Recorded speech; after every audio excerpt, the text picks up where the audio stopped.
Hello and welcome back to the Sussex Ontario Election Show. I'm Joe Ragusa. I'm joined today by Brian Zeiler-Kligman, Senior Associate in our Ontario Group.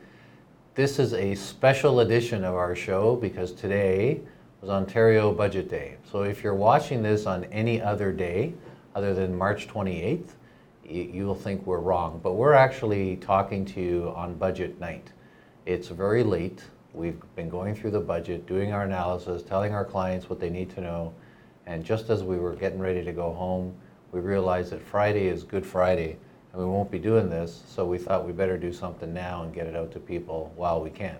So Brian, big day today, Ontario Budget 2018. The budget itself is called A Plan for Care and Opportunity.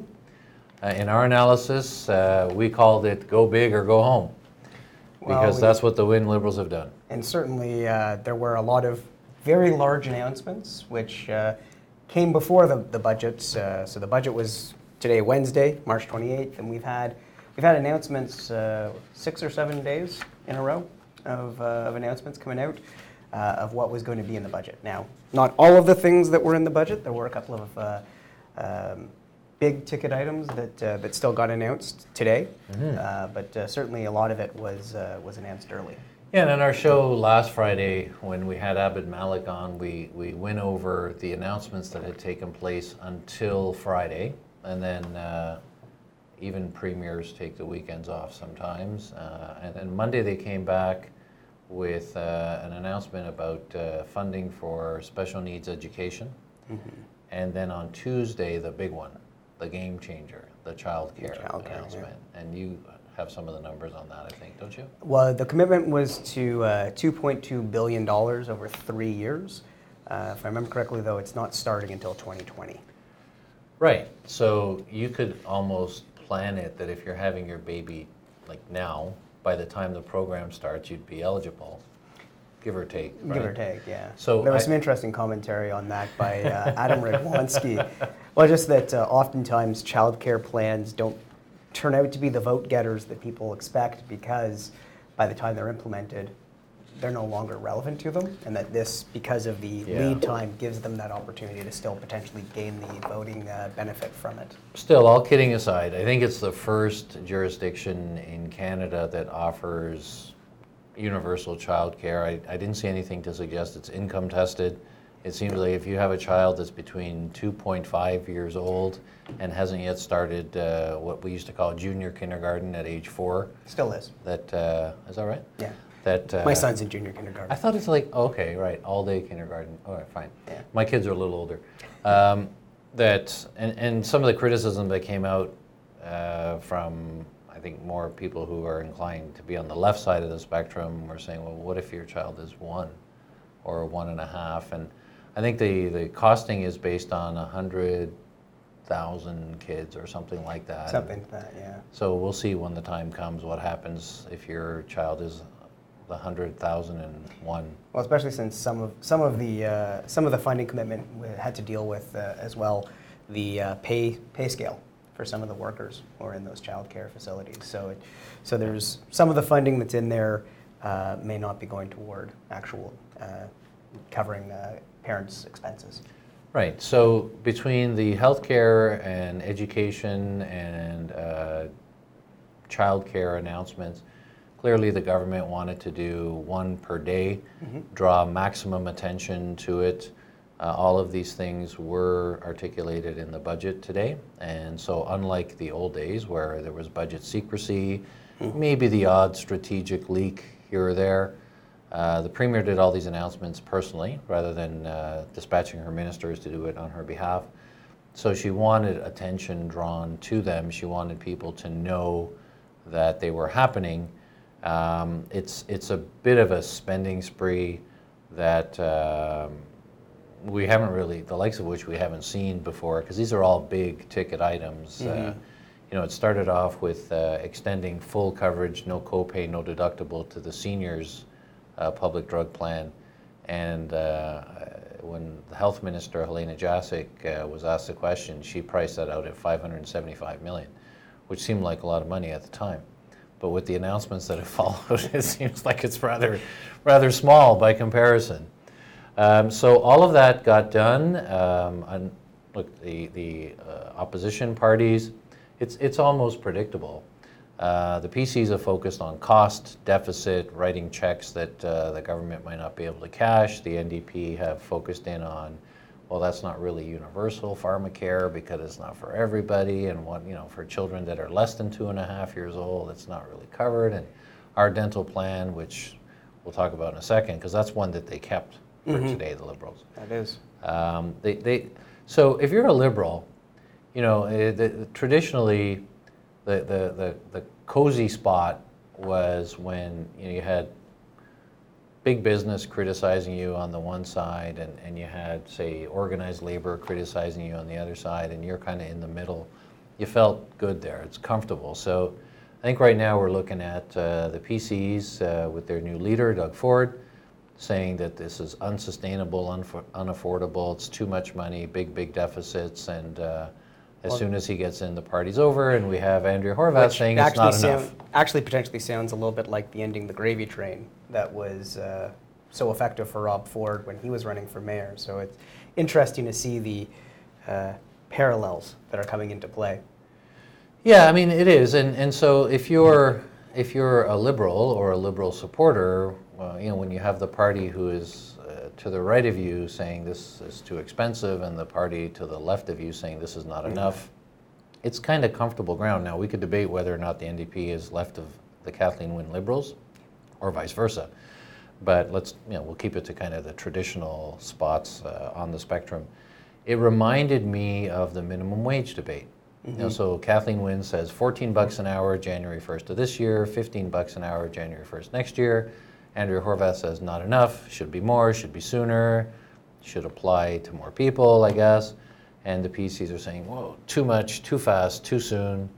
And Liberals are kind of in the middle saying, oh, maybe we got it right.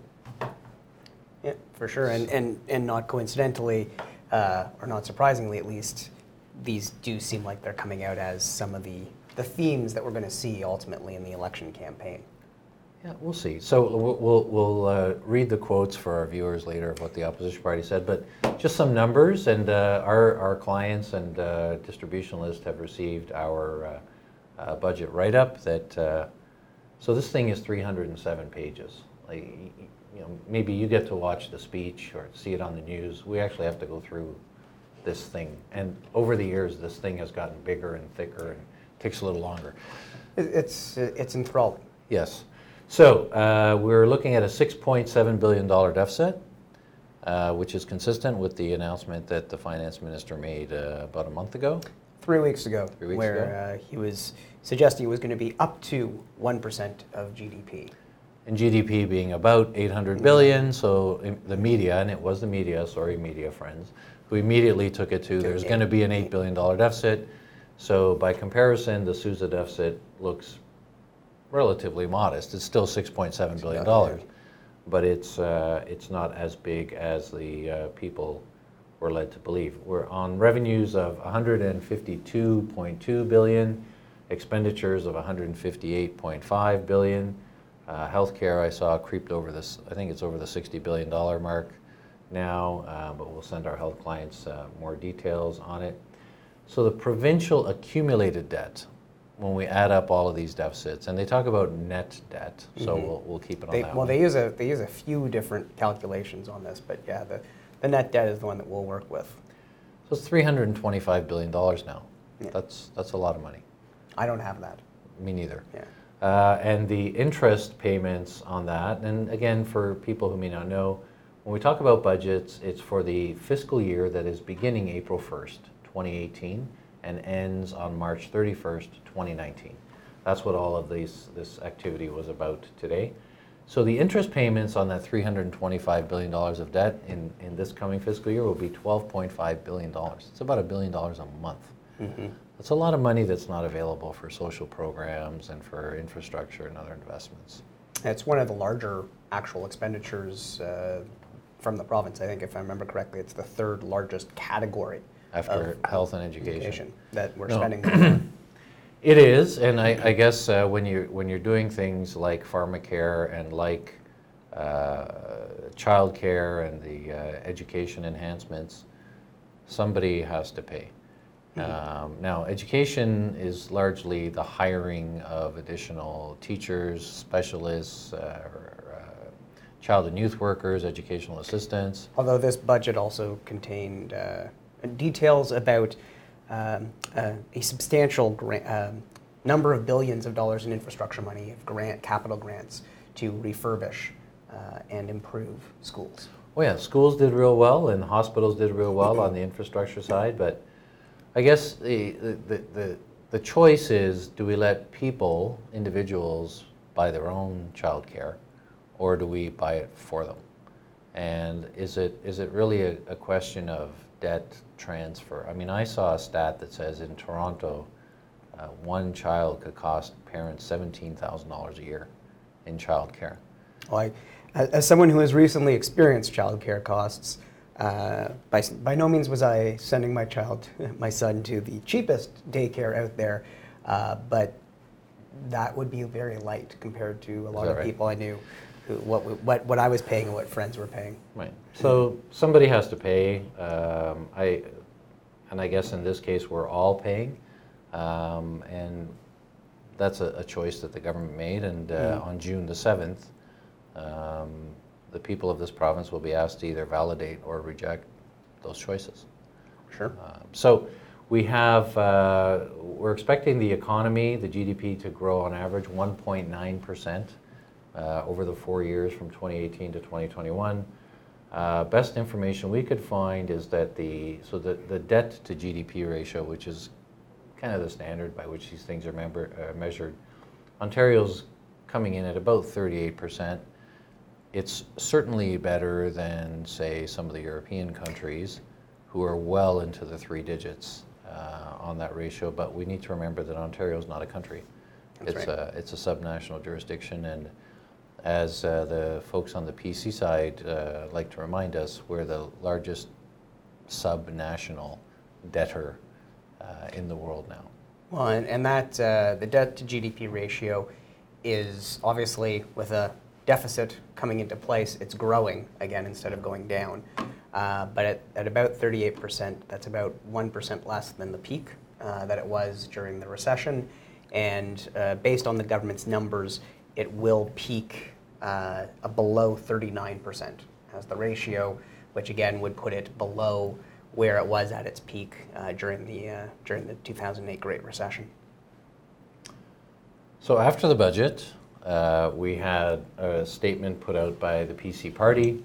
I want to read the quote from PC leader Doug Ford without any editorial additions. Today, Kathleen Wynne continued the re-election spending spree with your money. The Liberals think your vote is for sale, and this budget proves it. Kathleen Wynne is writing a lot of checks. She's making big promises with your tax dollars. I've looked at the finances, and her checks are going to bounce. You and your families will be stuck with the bill for Wynne's election promises.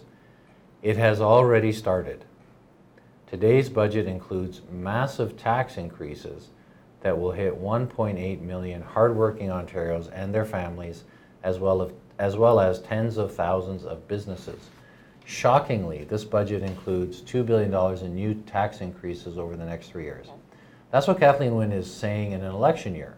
Just imagine what she will do if she is re-elected.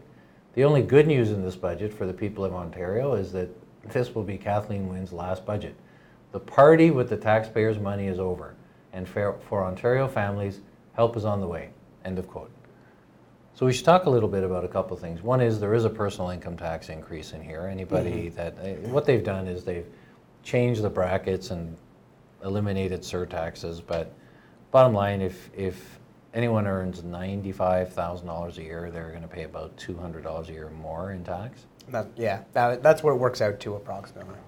And I think that they've done something, we need to study this further, they've done something with the passive income on the business side, on the corporate side. Yeah, well, and they've also mirrored the small business changes that were implemented by the federal government to deal with income sprinkling and those other measures. Right. And the other tax increase that we found is that cigarettes, as of Thursday morning, will go up by $4 a carton. And that's actually continuing. The 2017 budget actually contained a 3-year tax increase.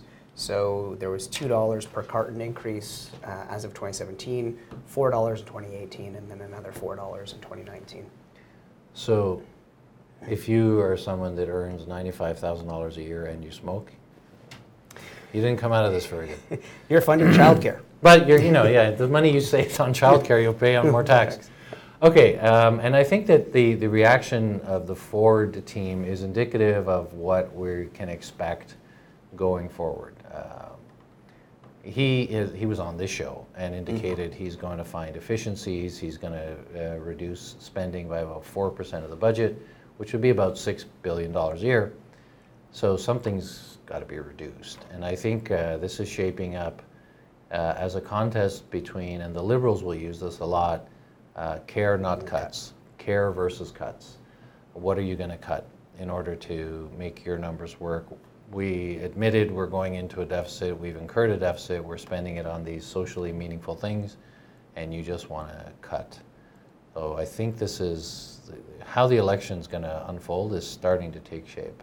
For sure, and certainly the focus, since we're talking about some of the items that had been in the budget that are contributing to this deficit, there's been the focus on the care.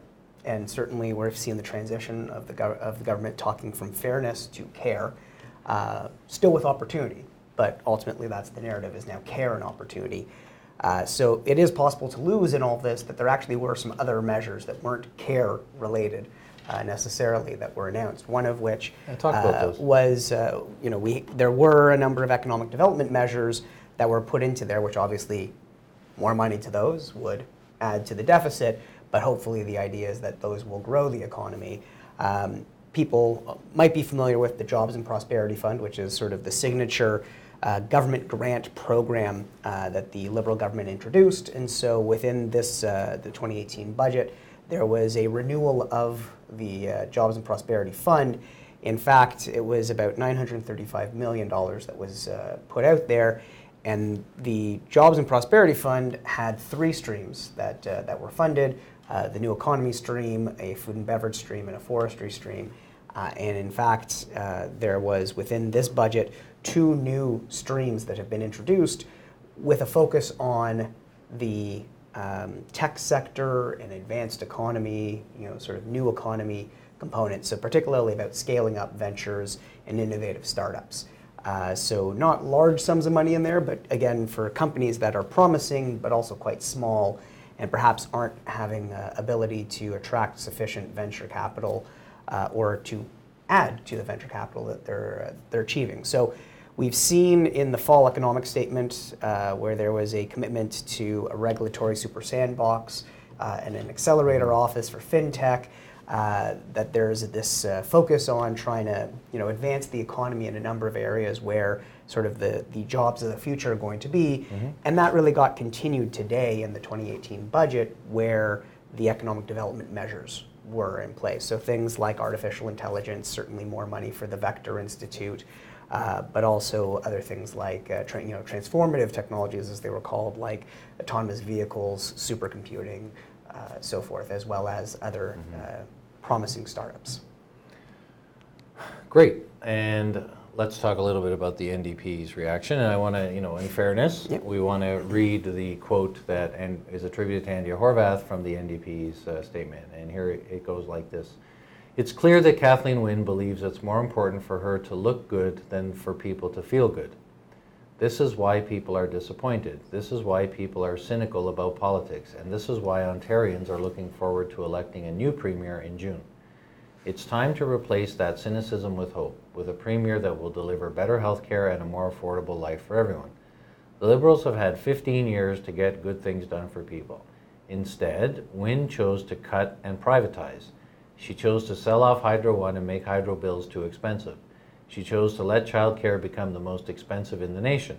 She chose to cut hospital budgets, and she chose to do nothing to deliver relief to the middle class, and even chose to ignore child poverty as Toronto became the child poverty capital of Canada. Now she's choosing not to offer universal pharmacare. She's choosing not to offer complete dental coverage. She's choosing not to offer a plan for more affordable life for everyone. The good news is that this is Wynne's final budget. because it doesn't have to be this way. We can do so much better. End of quote. So again, my pharmacare is better than your pharmacare, and to be clear, the Liberals and the government formulary cover 4,400 drugs for certain age groups. It's about half the population now. We've got about 4 million people in a bit that are under 25, a little over 2 million that are over 65. So it's the 25 to 64-year-olds that have not had coverage until now, but we saw today this movement towards a benefits program for dental and prescription for those who don't have coverage.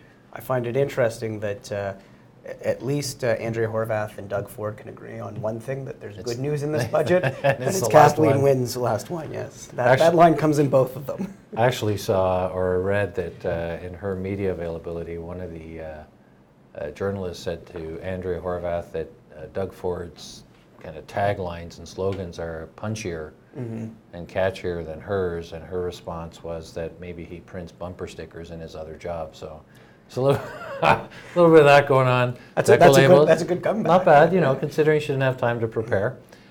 So we see the way that this is kind of unfolding here. Ford and the PC saying it's too much, Horwath and the NDP saying it's not enough, whatever the government's done. Liberals saying, well, you know, we're running a deficit, we're covering as many people for as many things as we can, and they're going to put it to the people. We should know, too, that there are parts of Ontario where the Liberals electorally are not very competitive. I'm thinking of, you know, there's big parts of southwestern Ontario, the Niagara region, and parts of the north, where it's going to come down to an NDP-PC battle. So we'll have to keep an eye on Andrea Horwath and the NDP to see if she maintains her attacks during the campaign. I mean, now they're the government, it makes sense, she's an opposition leader.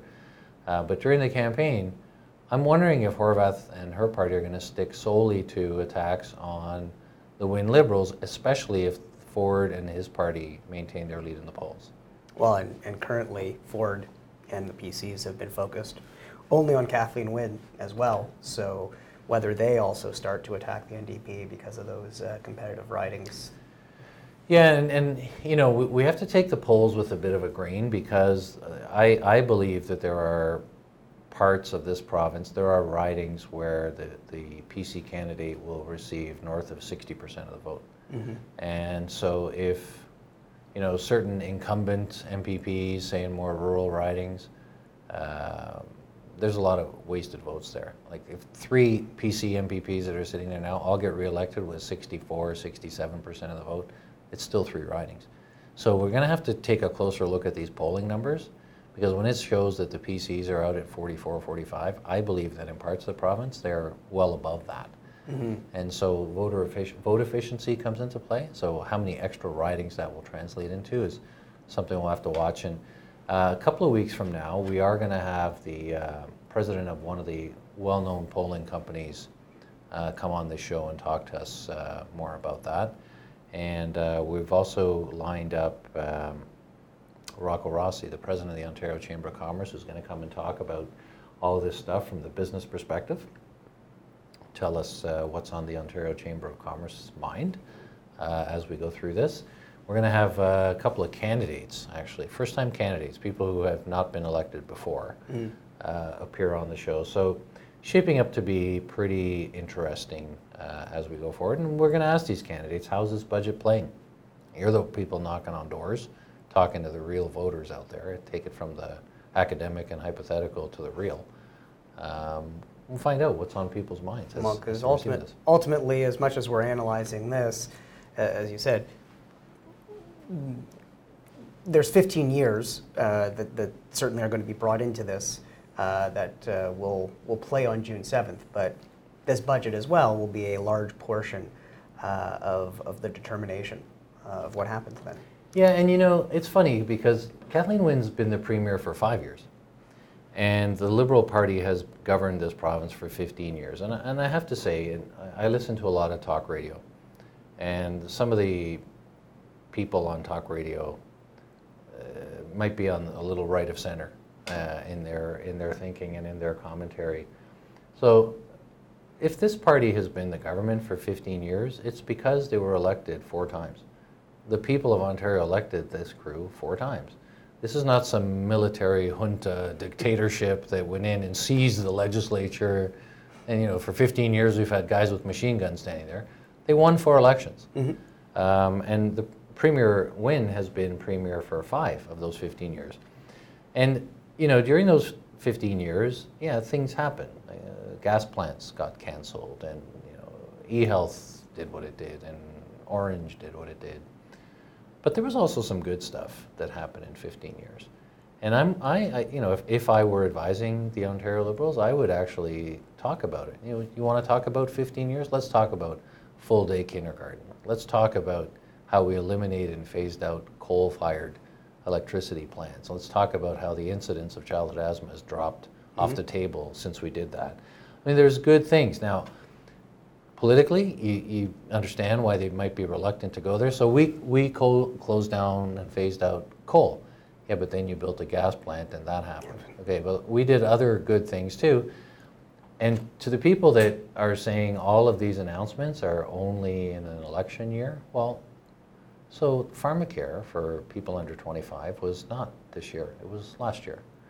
The minimum wage initiative was not this year, it was last year. It took effect this year, but it was announced last year. And, you know, helping people with lower and modest incomes to attend college or university with either free or greatly reduced cost, that also didn't happen this year. That happened last year, or the year before, actually. Year before that, yeah. So, you know, in 2016, they announced that they were going to build 100,000 childcare spaces. So I find that these things are not that hard to deal with, and I would actually look my opponent in the eye and say, okay, well, if you want to talk about 15 years, let's do that and have the discussion. What do you think?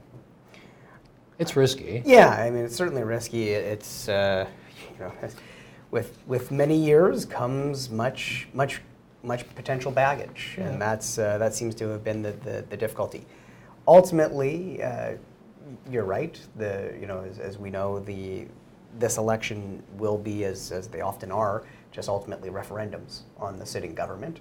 You know, interestingly, we're now actually seeing what was going to be a campaign mostly about personalities rather than policies, is now becoming both about personalities and policies. Obviously, with Doug Ford in the campaign, it's always going to be about personalities, given how strong a personality he is. But definitely, you're seeing a very large divergence between parties, at least between the Liberals and the PCs on policy. So there are, you know, multiple potential paths to gain voters as a result now. It's less, when it was just about personalities, it became really a referendum on Kathleen Wynne. Who you like and who you don't like. Who you don't. Whereas now it becomes both that and, do you want to see this implemented? Do you want to see that implemented? And so that I think does present more opportunities, and then certainly the opportunity as well for the Liberal Party to talk about, you know, some of the successes that have happened over 15 years that led to them winning 4 elections. Does open that door. No, and I agree with you. And on this budget, there was a lot of speculation up until the series of announcements started. You know, will the Liberals table a budget and not put it to a vote, and have the budget, in essence, become the ballot question? Or will they use their majority in the legislature to pass the budget, force the PCs and NDP to vote against it, and then hit the campaign trail saying, look, they voted against childcare, they voted against mental health, they voted against hospital budget increases, you know, and put them kind of in the spot that way. My thinking now, because of the extent that they went to ensure that everybody saw it, and that's a lot of media attention, and let's be honest, from January 24th, when Patrick Brown imploded, to March 10th, when Doug Ford became the leader, all of the attention in this province was focused on that party. Well, not just in this province. There were people across the country who are following Ontario politics for the first time because of the situation. Fair enough. Good point. Now, so what does Wynne do? She prorogues. She calls a throne speech and kind of redirects the attention back to her. And says, here's what we're all about. We're going to do a throne speech, talk about these things at a high level, then announcements, I think 7 of them, and drew a lot of attention for not only what the announcements were about, but how much they were going to cost. Big money. And now tables a budget. So this is not based on any discussions I've had with them, but I got to think they're putting this thing to a vote. Seems like that. It definitely does seem like that. And I recall there was a previous provincial election where one of the parties actually created a video where they showed their opponents standing up to vote against something that was politically popular, and made sure that a lot of people in this province saw it. So you could see kind of that strategy. I think that I would, as a voter, take this a lot more seriously if the government actually put it to a vote and passed it, rather than saying, well, you know, there's all this good stuff, but it didn't pass. You're going to have to re-elect us if you want childcare, if you want drug coverage, if you want mental health funding. I think they're going to put it to a vote and force the others. Andrea Horvath said last week she's voting against it. She hadn't obviously seen it, yeah. but such as it is. And when Sousa said that it would be a deficit, a lot of people decided it was a bad budget. I will say on the NDP side that our lockup room was actually right beside the NDP caucus lockup room. And every time Andrea Horvath came into the room, there were loud cheers for her and for the position that the NDP was taking, but also the fact that they felt like they kind of won. So they were very happy with some of the announcements, even though they're voting against it. So it does, it does lead to an interesting electoral dynamic. Well, I mean, they're in a tough spot because they can't say funding childcare is bad. They can't say funding pharmacare is bad. They can't say that funding mental health and special needs education is bad. They have to say those things are good. So then all that's left to them really is to get into the details. Why is it starting in 2020? Why can't it start in 2019? Why are you only doing kids that are 2.5 years old? Why can't you do a 2-year-old or an 18-month-old? So they get into the kind of the weeds of it, but I think even without saying it, almost concede that the policy initiative at a high level is worthy. Yeah, for sure. Right? So they really can't. I remember there's this thing that they kind of float these things out there, and then the Liberals announce them, and the NDP takes, I think, solace in going to people, they stole our idea. That was our idea. You remember pharmacare last year? So they announced it Monday, these guys put in a budget Thursday. It was like, we said it first. I don't know that people remember or care who came up with it. They just know that they like it or they don't like it, and they'll judge their government accordingly. For sure. Right? Yeah. So you've been in touch with your clients. You're in the process of letting them know what's in here that affects them. Absolutely. Those of you on our distribution list would have received a write-up from us that Brian and Abid and I contributed to. Hopefully that's in your inbox now. If not, it's on our website. It's kind of green and yellow because our resident evil genius artist decided that this time it should be green and yellow. So it's green and yellow. Anyways, we enjoy bringing you this. We hope you derive value from it. We're going to go home now because it's late on budget day and we're kind of tired. We'll see you next Friday. No show on Good Friday because we will be at home. Thanks for tuning in. And next Friday we'll go back to the live format as well, rather than this pre-taped format. You mean this isn't live right now? Most this people live right now? Most people are in their pajamas and their slippers, I know, watching us and enjoying. But not us. We're going to go home now. So thanks everybody. We'll talk to you next time. Thank you.